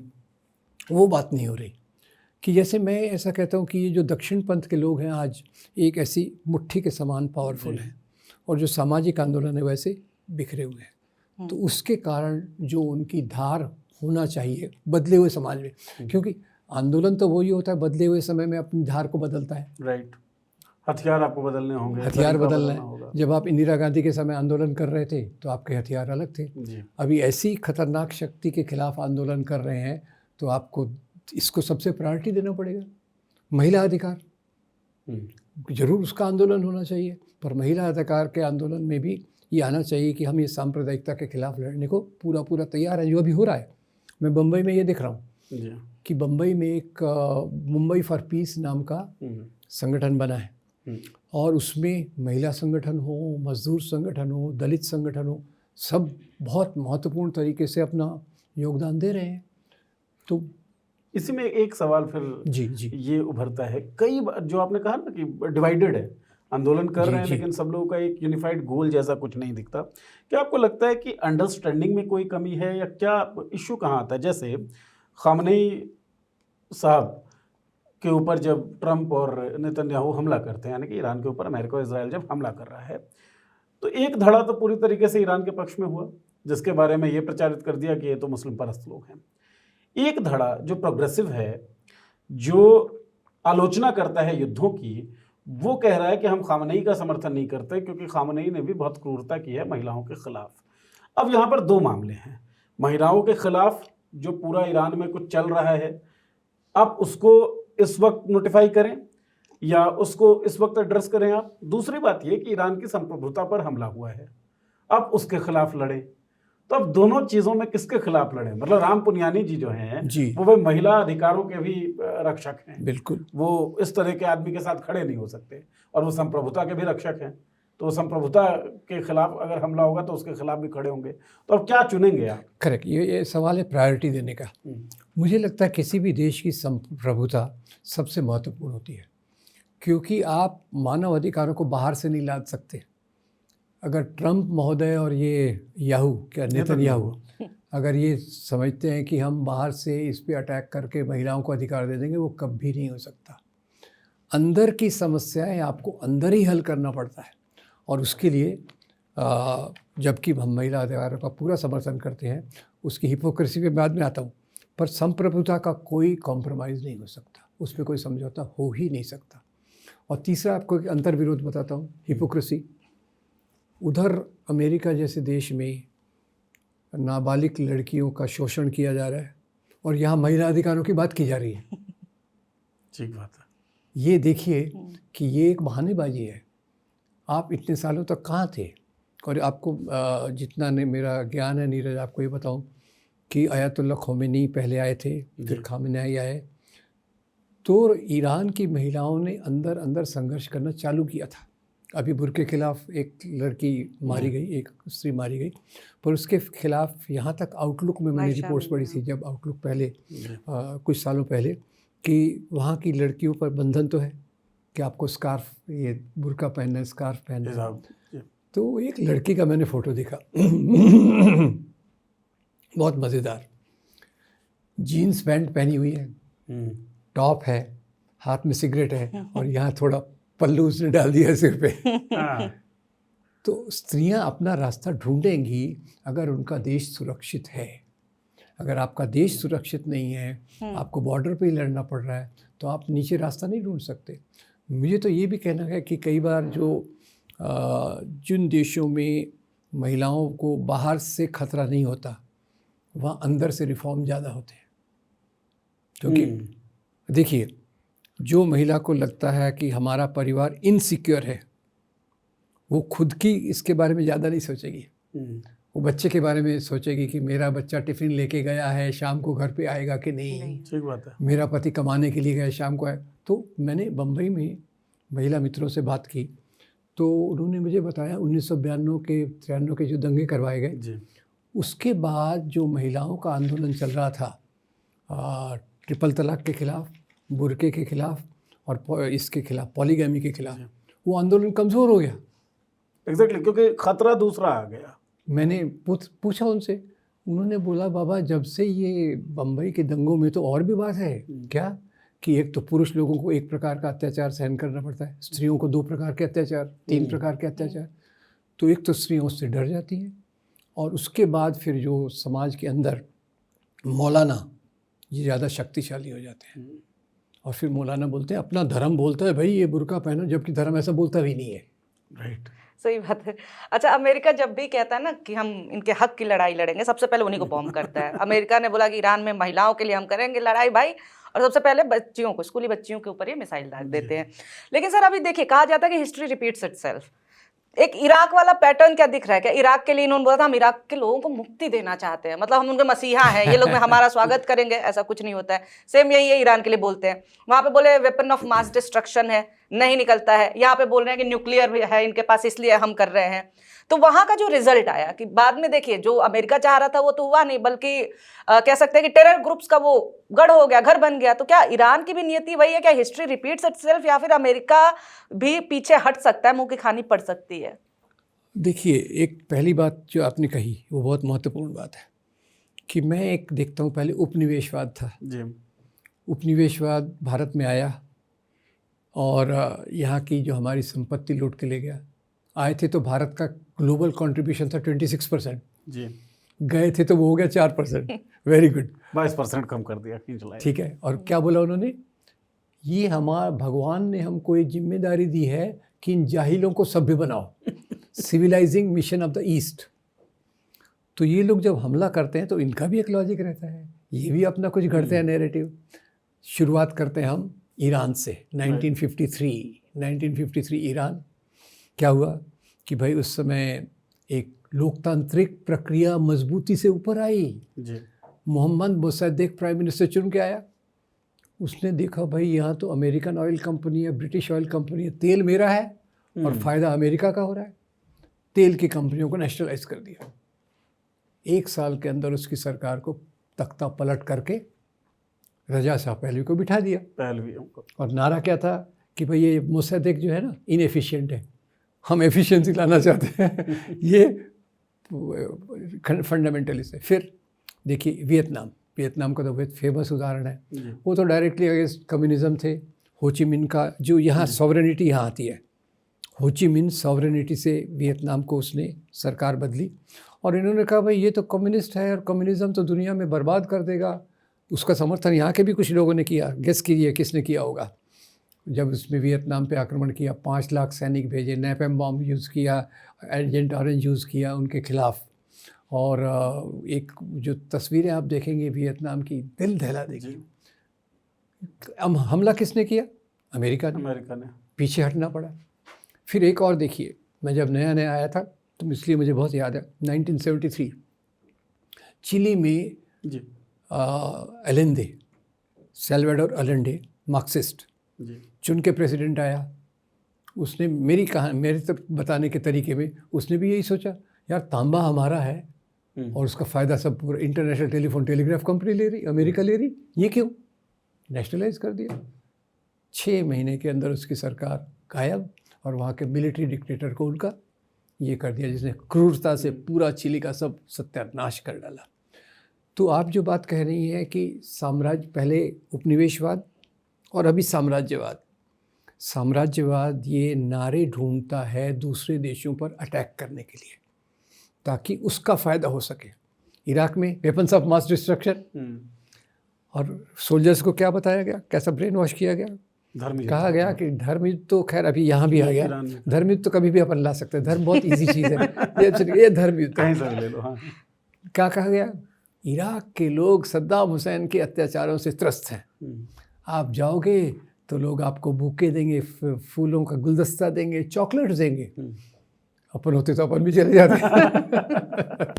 अच्छा, अभी क्या बोल रहे हैं, अभी यही इसके खोमेनी के अत्याचारों से लोग त्रस्त हैं। तो ये एक नारा गढ़ते हैं खुद के स्वार्थों को आगे बढ़ाने के लिए, और दुनिया में ऐसा कोई दिखा दें कि हम नैतिक रूप से एक सही लड़ाई लड़ रहे हैं। करेक्ट। और अभी तो इसमें तो इन्होंने धर्म को भी ले आए, जैसे पुराने राजा लोग लाते थे ना, धर्म युद्ध, क्रूसेड, जिहाद जी, ये सबको बराबरी से डील करना चाहिए। धर्मनिरपेक्ष आदमी हूँ मैं, तो किसी को छोड़ना नहीं है, किसी को पकड़ना नहीं है। तो ये सारे शब्द हमारे पास हैं। सारे शब्द हमारे पास हैं। अच्छा सर, आपने जो बात की कि जैसे अलांदे का आपने एग्जांपल दिया, वे तांबा हमारा फ़ायदा और क्यों ले रहे हैं, या फिर और आपने ईरान का एग्जांपल लिया मोसद्देक का कि तेल हमारा फ़ायदा और क्यों उठा रहे हैं। अमेरिका हर जगह फ़ायदा उठाना तो चाहता ही। बिल्कुल। अभी भारत में अमेरिका के मंत्री बयान देते हैं, सेक्रेटरी, कि भाई भारत के साथ हम चाइना वाली गलती नहीं करेंगे, बराबरी का बिजनेस नहीं करेंगे इनके साथ, वरना चाइना जैसे हमसे आगे निकल गए वैसे ये भी आगे निकल जाएंगे। तो ये तो वही चीज़ दिखा रही है ना कि फ़ायदा हम कमाएंगे तुम्हारे बाजार से जितना कमा सकते हैं, और तुमको हम इतना भी स्कोप नहीं छोड़ेंगे कि तुम हमको किसी भी चीज़ में पछाड़ सको। और इंडिया उस पर लगभग मतलब कुछ नहीं बोला है तो सहमत सा ही दिखता है। तो ये सहमति और अमेरिका की ये दादागिरी सहने की जो आदत सी हमारी बन गई है, कहाँ ले जाएगा हमको ये? देखिए, ऑलरेडी मेरे ख्याल से अगर हमारा कोर्स करेक्शन नहीं हुआ, रास्ता हमने सही नहीं किया था, हम ऑलरेडी काफ़ी पाकिस्तान के रास्ते पे जा रहे हैं। उसको हमें पाकिस्तान के रास्ते पे जा रहे हैं। 1992 में बाबरी मस्जिद गिराई गई जी। पाकिस्तान का एक डिप्लोमेट था, उनकी पत्नी फहमीदा रियाज पोएट थी, कोई पाकिस्तान वाले में रहने वाले सभी लोग ख़राब नहीं होते हैं। मैं भी जाके आया हूँ अच्छे सुरक्षित से, वज़न वगैरह बढ़ा के आया हूँ वहाँ से। फहमीदा रियाज ने लिखा बाबरी मस्जिद डिमोलिशन के, अरे भाई तुम भी हम जैसे लिख रहे, कहाँ छुपे थे भाई, आओ गले मिले वगैरह वगैरह। मतलब कि जब भी हम फॉरेन पावर्स के सबमिशन में आते हैं और नेहरू और इंदिरा गांधी की नीतियों को छोड़ के अपनी सॉवरेनिटी को थोड़ा कमज़ोर करते हैं तो देश का विकास नहीं हो सकता। और आज तो ख़तरा ये है कि ज़्यादा मुद्दे हमारे लिए क्या हैं, धर्म संसद, फिर वो पहले मंदिर वहीं बनाएंगे हो गया, फिर गौ हमारी माता हो गया, फिर लव जिहाद हो गया। और लव जिहाद का मुझे एक में मज़ेदार बात जोड़ देता हूँ, लव जिहाद का नारा उन्होंने उछाला है जो खुद कभी लव करते नहीं है। और संघर्ष जिनके बस का है नहीं, संघर्ष जिसके बस का है नहीं। एक चीज़ बताएं, जब मतलब जो लोग अपने हित के लिए काम कर रहे थे, अपने देश के हित के लिए, अमेरिका को उसमें दिक्कत हुई, अमेरिका ने डिस्टेबलाइज करने की कोशिश की, नेशनलाइज बैंकों को तो इंदिरा गांधी ने भी किया, उनके खिलाफ भी CIA और अमेरिकी एक्शंस हुए ही हैं जी, लेकिन कभी अपरूट नहीं कर पाए। अमेरिका उस तरीके से भारत में कभी नहीं आ पाई जिस तरीके से और देशों में देखते हैं। तो क्या इंडिया को बचाता रहा है? देखिए इंडिया को जो बचाता रहा है कि शुरू की जो इंडिया की गुट निरपेक्ष नीति थी, हमने अमेरिका को ज़्यादा घुसपैठ करने का मौका नहीं दिया। पाकिस्तान में तो नारा था, Pakistan is ruled by 3 forces, Allah through mullah, army और तीसरा अमेरिकन एम्बेसडर। ये पाकिस्तान का फार्मूला था। हमने अमेरिका को उस प्रकार से दूर रखा because of our non alignment policy. भले CIA ने जगह जगह इंटरवीन किया होगा राइट विंग फोर्सेस को मजबूत करने के लिए, एंटी करप्शन मूवमेंट्स को हेल्प करने के लिए, पर ओवरऑल अमेरिका की इतनी घुसपैठ अभी तक भारत में नहीं हुई। तो जिस तरीके का सरेंडर अमेरिका के पक्ष में अभी दिख रहा है, जिस तरीके का सरेंडर अमेरिका के पक्ष में अभी दिख रहा है, क्या आपको लगता है कि हालात वैसे ही हो सकते हैं जैसे ईरान में हुए मोसद्देक के समय में? जब कभी हमारे अंदर वो स्वाभिमान जागे कि नहीं यार, अब हम अपने देश के रिसोर्सेज से खुद को बेनिफिट करेंगे। वो उसमें देखिए कि हमारे इसमें मुस्लिम विरोध इतना कूट कर भर दिया गया है कि कई बार लोग इसका भी समर्थन करने लगेंगे कि अमेरिका ने ठीक किया, मुसलमानों को ठीक कर दिया, एक लेसन पढ़ा दिया। तो हम लोगों में वो आएगी कि नहीं? अभी भी जो लोग जा रहे हैं और खामेनेई की मृत्यु के बारे में संवेदना प्रकट कर रहे हैं, उनकी भी शायद लिस्ट बन रही होगी, कौन कौन जा रहा है, क्या क्या कर रहा है। तो भारत में संभावना कम दिखती है कि इस प्रकार की चीज़ भारत में हो। भारत में क्योंकि ऑलरेडी एटमॉस्फेयर को एकदम विशिएट कर दिया गया है, ख़राब कर दिया गया है, और उसके खिलाफ कोई बहुत सफलता वाला कोई आंदोलन दिख भी नहीं रहा। अच्छा सर, इतिहास कहते हैं इतिहास से ही आप सीखते हो, लेकिन आज इतिहास केवल इतिहास नहीं है, कौन सा वाला इतिहास की बात होती है। आप कहीं भी आप फैक्ट रखिए, लोग कहेंगे ये तो वामपंथियों का इतिहास है। RSS के लोग अगर बात कर रहे हैं तो दूसरा धड़ा कहेगा ये तो संघियों का इतिहास है। तो कौन सा इतिहास हम ऑथेंटिक माने, जनता किस इतिहास पे भरोसा करे? जी, तो ये कैसे जनता ये तय करेगी? देखिए जनता तय करेगी, उसमें एक तो नेहरू और गांधी ने भी इतिहास पे लिखा है, आपको आश्चर्य होगा जी। गांधी ने लिखा है कि भाई मुसलमान राजा भी थे, हिंदू राजा भी थे, मुसलमानों के राजाओं के राज्य में हिंदू प्रजा थी, हिंदू राजाओं के राज्य में मुसलमान प्रजा थी। नेहरू उनके चेले 9 साल तक जेल में रहे, ऐसा मजाक में कह रहा हूँ, मुझे लगता है 3 साल और जेल में रहना था। 9 साल तक रहते, 2 महान किताबें उन्होंने दी, discovery of India and glimpses of world history. 3 साल तक रहते तो हमको मॉरलिटी की एक किताब और दे देते। मैं ऐसा हाइंडसाइट में सोचता हूँ। खैर, पर उन्होंने जो नेहरू ने इतिहास लिखा है बहुत बढ़िया है, और उसमें उन्होंने जो ये इतिहास को परख कैसे करना, लिटमस टेस्ट क्या है। लिटमस टेस्ट ये है कि आप राजाओं को सत्ता के रूप में देखें, राजाओं को संपत्ति का जमा करने वाला देखें, न कि उसके धर्म से पहचानें। एक जो तार्किक सोच होता है ना, अभी का पूरा इतिहास जो RSS का नैरेटिव और ये पूरा है, वो हिंदू बनाम मुस्लिम है। इतिहास में हिंदू बनाम मुस्लिम रहा ही नहीं है। हिंदू बनाम मुस्लिम होता तो आप ये ड्रेस नहीं पहनती थी, राजा बनाम प्रजा, ये मैं जैकेट नहीं पहनता था, आप बिरयानी का आनंद नहीं लेती थी, मैं जलेबी का आनंद नहीं ले सकता था। यहाँ सब ये मेल जोल से हम लोग बने हुए हैं। और ये जो हिंदू बनाम मुस्लिम का नैरेटिव है, ये अंग्रेज़ों ने खड़ा किया, सांप्रदायिक ताकतों ने इसको लिया। एक तरफ मुस्लिम लीग ने उसको उल्टा करके लिया जी। कि भाई हम मुसलमान तो राजा थे, हिंदू कौन थे, ये तो कायर थे, हमारे अंडर में थे। अब ये देखिए कितना गलत है इसमें। क्या सभी मुसलमान राजा थे? 0.0001% राजा होंगे, बाकी तो वही किसानी करते थे या दस्तकारी करते थे। जी। और फिर ये जो कहते हैं हम अनादिकाल से हिंदू राष्ट्र हैं, अरे भाई हिंदू शब्द ही 8वीं-9वीं शताब्दी से ऊपर आया, राष्ट्र की कल्पना 400 साल पुरानी है। तो इनका जो नैरेटिव है उसको थोड़ा सा लॉजिक, रीज़न, क्योंकि इतिहास को हम केवल एक कथा कहानी के रूप में नहीं ले सकते, उसमें लॉजिक लगाना ज़रूरी है। अच्छा, और वामपंथी इतिहास को आप डिग्रेड करते हैं, पर वामपंथ क्या कहता है? वामपंथ जो इतिहास को देखता है वो शोषक और शोषित के रूप में देखता है, राजा प्रजा के रूप में देखता है। और उसमें गलत क्या है? इतिहास में तो ये देखना चाहिए। और वामपंथ के आगे एक जो दूसरा सबअल्टर्न नैरेटिव है वो तो और भी आगे है जी। वो कहता है कि इतिहास में आप देखो स्त्रियों का इतिहास क्या था, वो क्या करती थी, दलितों का इतिहास देखिए, आदिवासियों का इतिहास देखिए। तो क्यों नहीं होना चाहिए सबअल्टर्न हिस्ट्री और जो इतिहास को हम रैशनल इतिहास कहते हैं? तो डायसेक्शन बढ़ाते चले जाते हैं। करेक्ट। और उसमें थोड़ा सा लॉजिक लगाने की ज़रूरत है। जैसे मैं कोई इतिहासकार नहीं हूँ, पर मैंने इतिहास को पढ़ना क्यों पड़ा मुझे? क्योंकि भाई ये इतिहास के नाम पे ज़्यादा नफ़रत फैला रहे हैं। और एक मैंने महमूद गजनवी का केस ले लिया, गजना से लेके सोमनाथ तक आ रहा है और बोल रहा है कि मैं तो मंदिरों को तोड़ने वाला हूँ। अगर आज वो होता, टाइम मशीन होती, तो मैं उसको पूछता, भैया तेरे को मंदिरों को तोड़ना है तो गजना के पास वाले मंदिर तोड़ लेना, यहाँ आके क्यों, यहाँ इतना दूर क्यों आ रहा है, क्यों अपनी तबीयत खराब कर रहा है इधर? तो सर, ये बाबरी मस्जिद विध्वंस का मैंने सुना था, आपने बताया कि वो एक पॉइंट था जब मुझे लगा मुझे इतिहास की तरफ मुड़ना चाहिए। वही था उस समय, क्योंकि बाबरी मस्जिद के ध्वंस के समय बाद में समाज में सब लोग कहने लग गए ना, बाबर की औलाद, जाओ इधर या जाओ उधर वगैरह। तो मैं वहाँ से सोचा ये कहाँ से बाबर आ गया, और उसके नाम पे दंगे करवा रहे, तो इसलिए इतिहास पढ़ना पड़ा।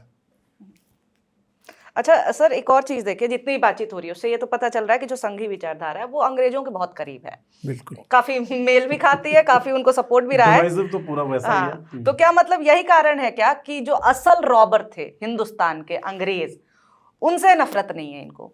उन्हें नफरत है मुगल बादशाहों से, जो कि जो मोनार्क थे, जो यहीं से उठाते थे और यहाँ पे ही जिस तरह की चीजें करते थे, at the end of the day वो देश के अंदर की ही चीजें थी, पर जो बाहर भेज रहा था वो इनके लिए विलेन नहीं है। क्या यही कारण है क्या, क्योंकि अंग्रेजों से बहुत मैच होती है इनकी एनर्जी? देखिए, ये लोग कभी भी गरीबों के बारे में नहीं सोचते, कृषकों के बारे में, मजदूरों के बारे में नहीं सोचते। ये एक मोटे तौर से आपको ये भी बता दूं कि जो आरएसएस का ये निकला है और मुस्लिम लीग निकली है, इनकी जड़ों को देखिए। आरएसएस जो निकली है वो यहाँ के ब्राह्मण जमींदार वर्ग से निकली है जी। मुस्लिम लीग जो निकली है यहाँ के नवाबों और जागीरदारों से निकली है। तो उनके मूल्य किसके लिए रहते हैं? उनके लिए रहते हैं। गरीब किसान क्या है? वो तो शुरू शुरू में ये बोलते थे कि ये किसान जुलाहा तेली ये मदरसों में पढ़ के क्या करेंगे, स्कूलों में पढ़ के क्या करेंगे, क्या इनको पार्लियामेंट में भाषण देना, बस कुरान तक पढ़ लो तुम ठीक हो। और यहाँ तो गुरुकुल सिस्टम, वेरी गुड, केवल क्षत्रिय और राजघराने के लोग और अपर कास्ट के लोग शिक्षा ले सकते हैं, बाकी को ज़रूरत क्या है? आपको तो सफाई करना है, आपको तो ये करना है। तो ये जो चीज़ें यहाँ की हैं, तो आरएसएस से उम्मीद करना कि वो ब्रिटिश का विरोध करेगी, गलत भी है। और क्लियर कट उन्होंने कहा 1942 में बहुत सारे आरएसएस के कार्यकर्ताओं ने गुरु गोलवलकर को कहा कि हम भी इस आंदोलन में भाग लेते हैं। तो उन्होंने कहा देखो भाई, आरएसएस को इस आंदोलन से कोई लेना देना नहीं है, अपनी प्रतिज्ञा देखो, अपनी प्रार्थना देखो, उसमें हमारा जो है कि हमको हिंदू राष्ट्र बनाना है, मुसलमानों और क्रिश्चियंस को दबा के।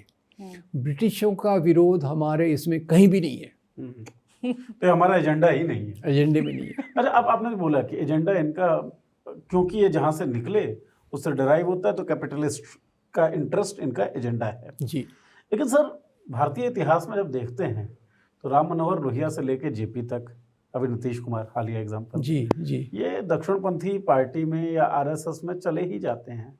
तो भारत के समाजवादी लोग जो हैं वो क्या नाकाबिल थे, नासमझ थे, मौका परस्त थे? देखिए, एक तरफ तो मैं उनकी तारीफ़ करता हूँ कि वो समाजवाद के बारे में सोचते थे, पर जहाँ तक उनका सवाल था ब्रॉडर पिक्चर को देखना, उसमें उनकी एक गलती ये थी, गलती खैर मैं कौन होता हूँ उनकी गलतियाँ बताने वाला, पर वो जब इंदिरा गांधी और ये थोड़ा सा डिक्टेटोरियल टेंडेंसी दिखाते थे तो उसके खिलाफ खड़े हो जाते थे। और वो पिक्चर को देखते नहीं थे कि ये अभी थोड़ी सी हाई हैंडेडनेस कर रहे हैं, तो इसका मुकाबला करने के लिए हमको डेमोक्रेटिक फोर्सेस को ही साथ में लेना है। तो एक अवसरवादिता के तौर पे इन्होंने आरएसएस को समझा ही नहीं। तो इसीलिए राम मनोहर लोहिया ने भी गैर कांग्रेसवाद का नारा लगाया, आरएसएस का स्वागत किया, तो आरएसएस तो आई और बढ़ती गई। दरवाजे तो उन्होंने ही खोले, दरवाजे उन्होंने खोले। और 1975 में जयप्रकाश नारायण ने जब आंदोलन किया तो लोगों ने कहा आरएसएस के साथ आप हाथ मिला रहे, आरएसएस तो फाशिस्ट संगठन है। तो जयप्रकाश नारायण इंदिरा गांधी के इतने खिलाफ थे कि उन्होंने कहा अगर आरएसएस फाशिस्ट है तो मैं भी फाशिस्ट हूँ। और ये मैं अपने मन से नहीं कह रहा। जी। तो समाजवादियों में एक थोड़ा सा वो कमी कहीं तो भी थी, जिसका फ़ायदा आरएसएस ने पूरा कैपिटलाइज किया। और जो पार्टी को कोई दूर के झाड़ू से भी हाथ नहीं लगाना चाहता था 1975 तक, तो उनकी क्रेडिबिलिटी ज़ीरो थी। गांधी की हत्या का, क्योंकि गांधी क्या पर्सनैलिटी थी पूरे इरा की। गांधी को किसी ने मारा, लोग उसको कभी माफ़ नहीं कर सकते। पर उसका धीरे धीरे जो क्रेडिबिलिटी आई तो वो संयुक्त विधायक दल से आई, जो लोहिया ने प्रमोट किया। संविद की सरकारें बनी, फिर बाद में जयप्रकाश नारायण के आंदोलन से उनकी क्रेडिबिलिटी बढ़ती चली गई। स्टेज मिलने लगा कि भाई समाजवादियों के साथ हैं, इज्जत भी मिली थोड़ी बहुत। आरएसएस को लेकर के सर, अभी जैसे अन्ना आंदोलन वाली बात चल रही थी, तब आपने बोला कि एक कॉल गया और अगले दिन ढेर सारे लोग आ गए, तो ये आरएसएस ही कर सकता है। फिर आपने बोला कि ये लोग मुट्ठी की तरह, मतलब एक साथ के लोग हैं। तो आरएसएस भी यही बात कहता है आप लोग हमारे ऊपर 10 आरोप लगा लीजिए कि सांप्रदायिकता ये वो, हम मेहनत करने की वजह से पहुंचे, हम घर घर जाते हैं इसलिए पहुंचे हैं। तो आरएसएस ने अगर इतनी मेहनत की तो उसका तो रिजल्ट दिखेगा ही। फिर जो बाकी आरोप लगते हैं उसमें फिर कितना ही दम बचेगा। देखिए, मैं आप ये कह रही हैं, मैं इससे पूरा सहमत हूँ। हाँ। और मैं इसके लिए आरएसएस को कॉम्प्लीमेंट भी करता हूँ कि आरएसएस ने जो ग्राउंड लेवल वर्क किया है वो बाकी लोगों ने नहीं किया। आज दुनिया में, देश में एक ही संगठन है जो आज भी लोगों से जुड़ा हुआ है। समाजवादी आधे समय मीटिंग, आधे समय प्रदर्शन, आधे समय जेल में, आधे समय बाहर। कम्युनिटी कनेक्ट जो आरएसएस का है सिग्निफिकेंटली एक्सीलेंट है।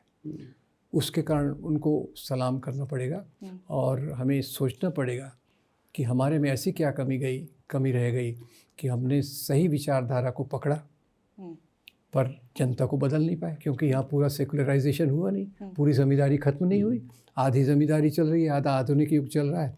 और उसमें आरएसएस बराबर अपील कर पाया लोगों को कि देखो भाई, अपने भगवान हैं, अपना धर्म है, अपने वो क्या सनातन शब्द, उन्होंने आजकल सनातन शब्द ही ज़्यादा लगता है, सनातन परंपरा है, ये सब को लेके वो। तो सर, क्या यही कारण है कि एक पार्टी जो कांग्रेस, जो कि देश की सबसे पुरानी पार्टी है, जिससे इतने बड़े बड़े नेता देश के निकले, पूरा देश जिस पार्टी के पीछे कभी चला करता था, उस पार्टी के ऊपर ठप्पा लग जाता है मुसलमानों की पार्टी का? क्या इसीलिए क्योंकि आरएसएस ग्राउंड लेवल पे जा करके ये बीज बो करके आ जाती है और उतनी मेहनत से उस चीज़ को डिफेंड नहीं किया गया? बिल्कुल सही है, बिल्कुल सही। देखिए, एक तो थियोरेटिकली कांग्रेस ने अल्पसंख्यकों को बचाने का वादा किया थियोरेटिकली, पर प्रैक्टिस में जो करना चाहिए वो नहीं हो पाया।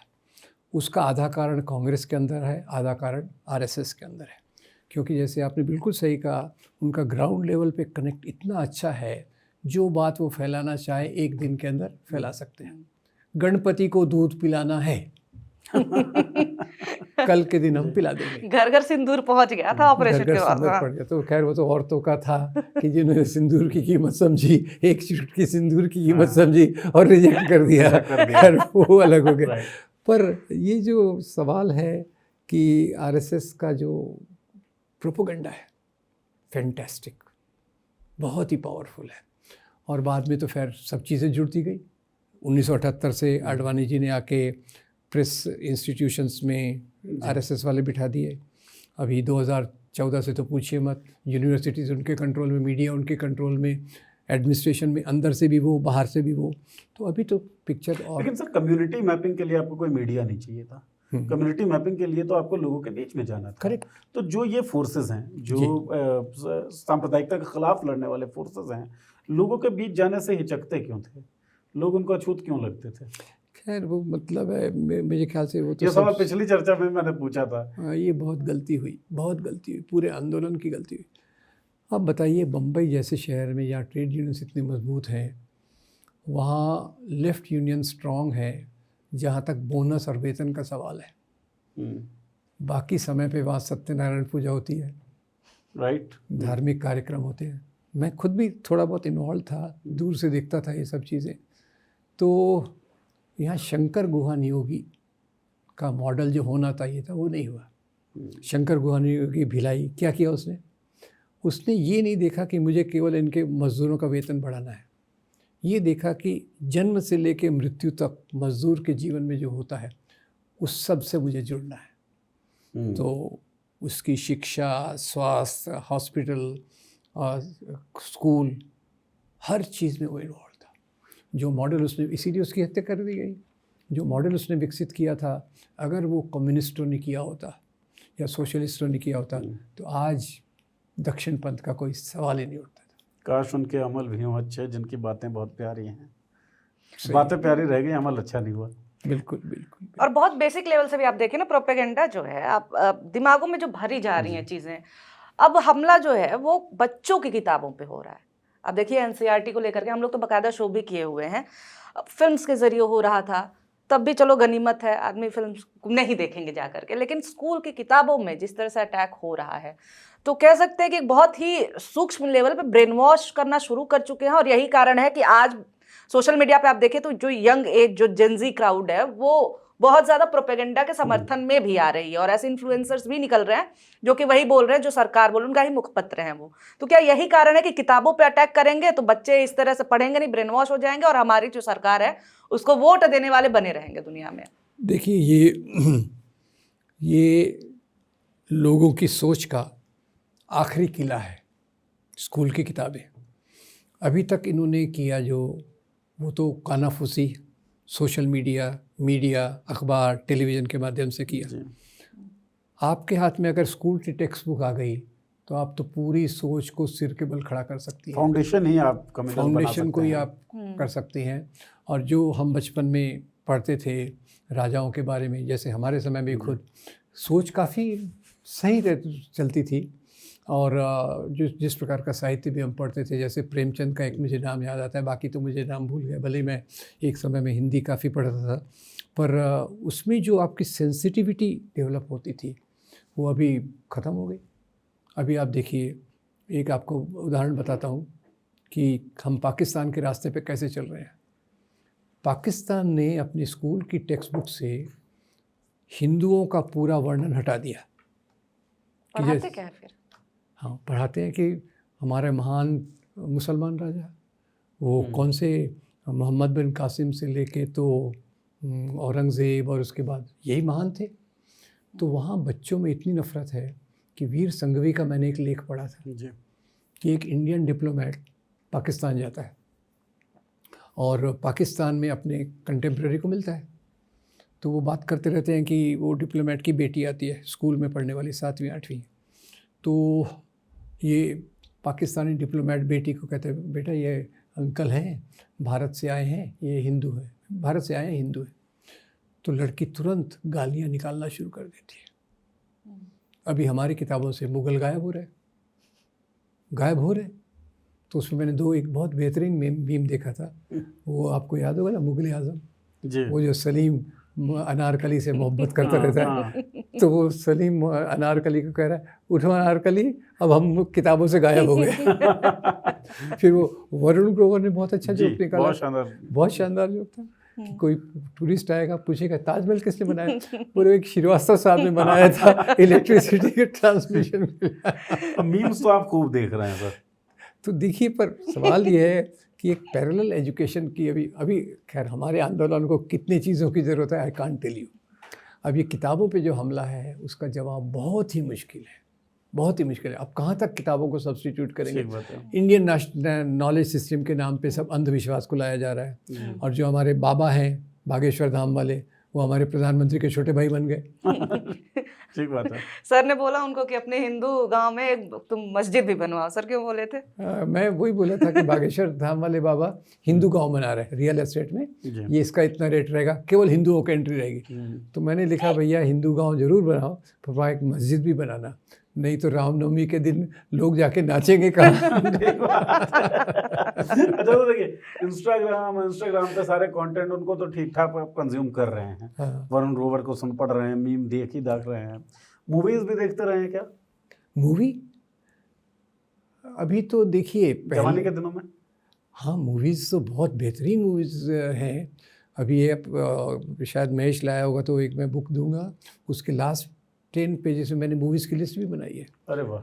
जैसे देखिए वो अपनी गर्म हवा थी बलराज साहनी की, मम्मो, फिर एक ये थी कैफ़ी आज़मी की एक ही फिल्म थी वो, मैं नाम भूलता रहता हूँ मेमोरी के।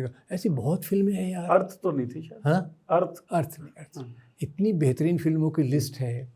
और वो मेरा एक थोड़ा सा यूटोपियन सपना ऐसा है कि कम्युनिटीज़ के अंदर हम लोग कम्युनिटी सेंटर, जो सामाजिक संगठनों से जुड़े हुए लोग हैं, उनके ऑफिसेस में 15 दिन में एक बार, हफ्ते में एक बार या महीने में एक बार वीडियोस दिखाएं, फिल्में दिखाएं। और मैं बताता हूँ हमारे पास इतना खजाना है ज्ञान का कि जिसकी कोई कमी नहीं है। लेकिन आपका जो सपना है ये जो आप कह रहे हैं जी, तो सरकारें पूरा कर रही हैं बीजेपी वाली। सही बात है। टैक्स फ्री कर देती हैं सरकारों। क्या कर रही है? टैक्स फ्री कर रही है सिनेमा को कि सारे लोग जाके देखो। धुरंधर दिखा रहे हैं। बस सिनेमा जो है वो बताए कि मुसलमान किस तरीके से हिंदू लड़कियों को बरगला के लव जिहाद फैला रहे हैं। केरला स्टोरी 2, फिर कश्मीर फाइल्स, ऐसी मूवीज खूब आ रही हैं। उदयपुर फाइल्स। तो मूवीज की पॉलिटिकल मैसेजिंग आपकी जवानी के दिनों में और आपके बुढ़ापे के दिनों में कितना बदला है? बहुत बदल गया। बुढ़ापा कहने से ऐतराज तो नहीं है ना? बिल्कुल, अरे मैं बूढ़ा हूँ तो क्यों बुढ़ापा ही करेंगे। हमें जो बोलते हैं उससे ऐतराज है।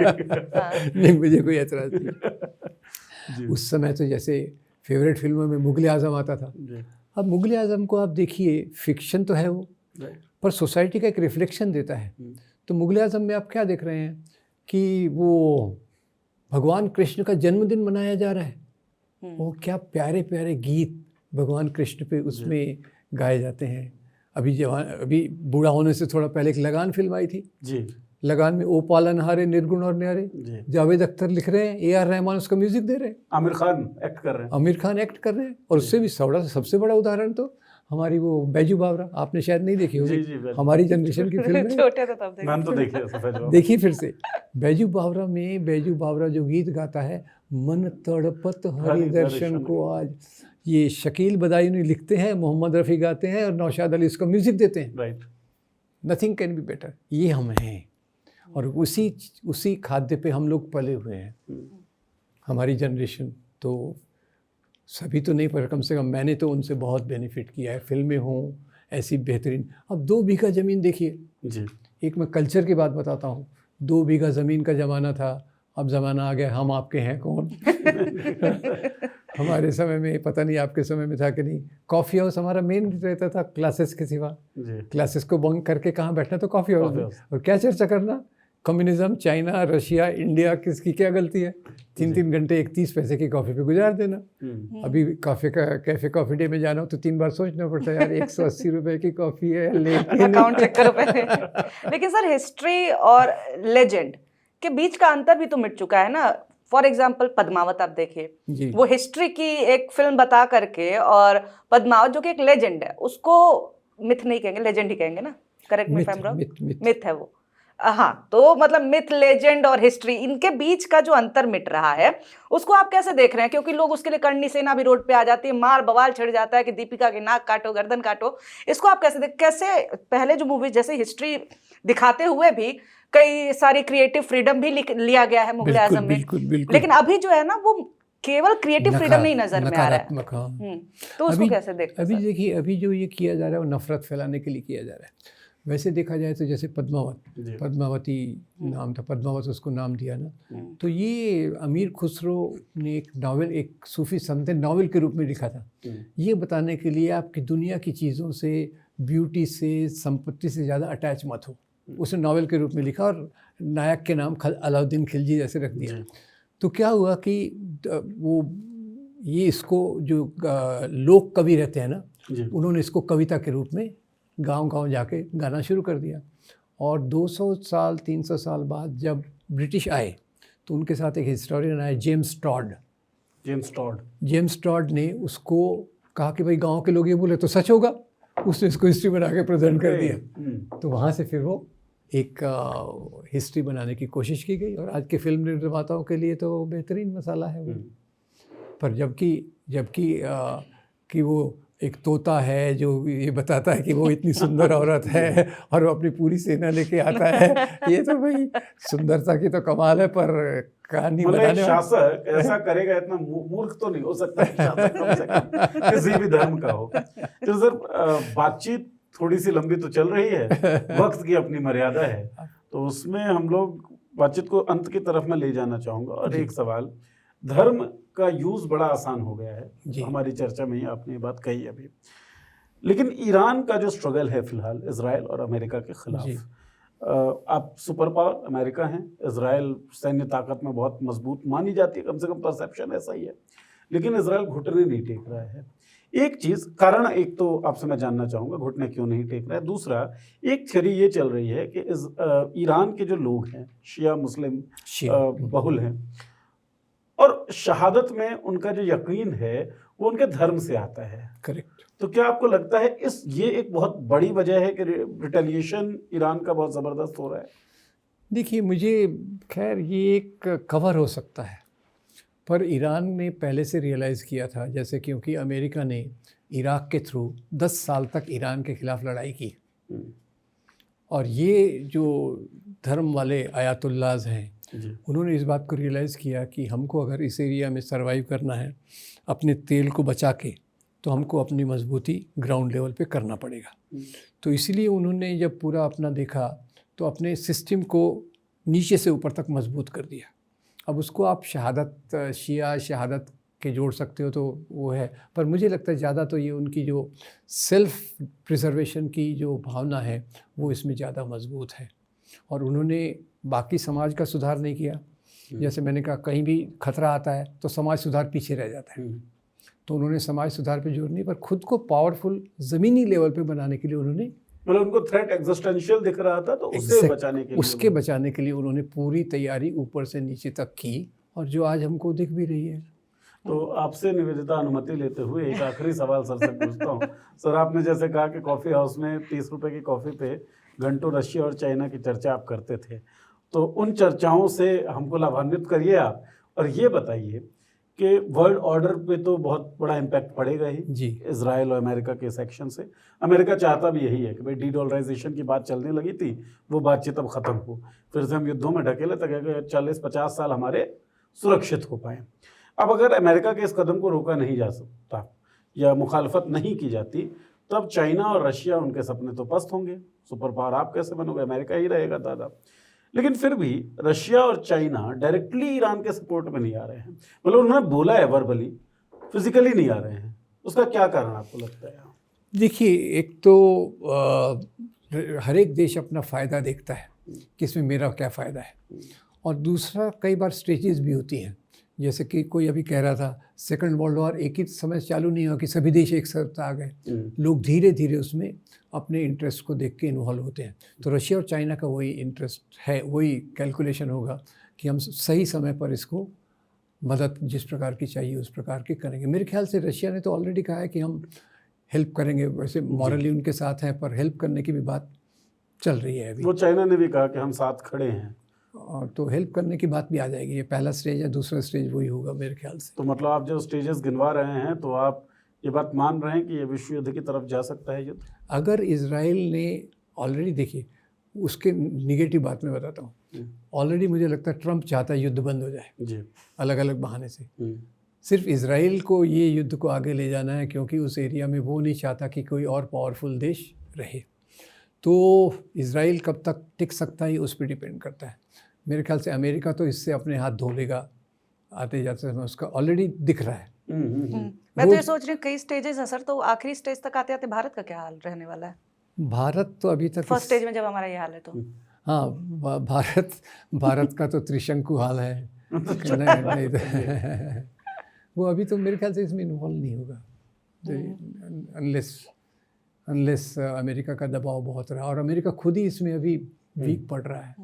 अभी सिर्फ इजराइल का मामला रह गया है जो इजराइल कब तक जिद अपनी पाले रहता हाँ, है। उस पे है, ऐसा मेरा अंदाज है। चलिए, तो जिद के ऊपर दुनिया का मुस्तकबिल जो है वो फिलहाल टिका हुआ है।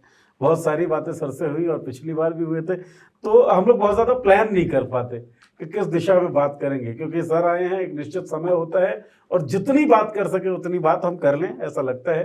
तो अलग अलग विषयों को छूने की हमने कोशिश की और समझने की कोशिश की कि फिलहाल जो जियोपॉलिटिकल सिचुएशन है उसमें भारत की स्थिति है, उसका कारण क्या है, और वो कारण आपको बताया है। कारण आपको ठीक लगे हैं तो ज़रूर हमको वीडियो के इस कमेंट सेक्शन में बताएं आप, और कुछ सवाल आपके अनुत्तरित रह गए हों तो वो भी आप ज़रूर बता दें, हम सर से दोबारा समय लेंगे, वरना जवाब तो हम सर से पूछेंगे ही और आपको ज़रूर बताएंगे। बातचीत करने के लिए सर आपका बहुत बहुत शुक्रिया। आपका भी बहुत बहुत धन्यवाद मुझे बुलाने का। बहुत थैंक बहुत यू, शुक्रिया। Thank you.